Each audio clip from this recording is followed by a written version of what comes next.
चार दिन से बोतल चढ़ता,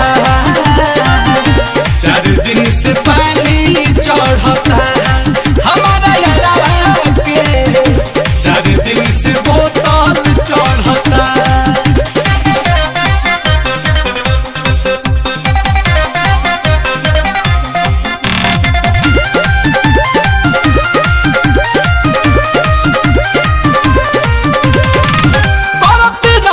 फोन बाकी बुझलस न बात के, करी का शिकायत अब हम लहिकिन के जात के।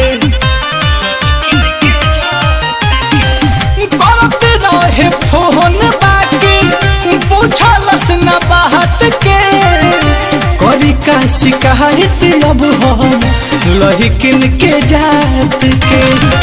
कि नहीं खे पहिले से तनी को आराम हो, तकुल्ही ओकरे बजाता इल्जाम हो।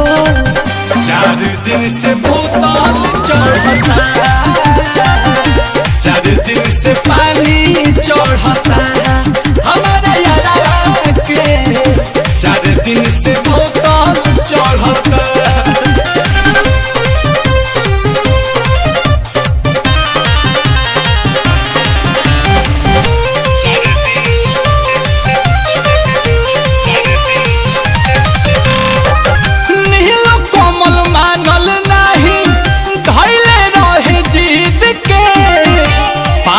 मुकेश के राम कैलस नींद के,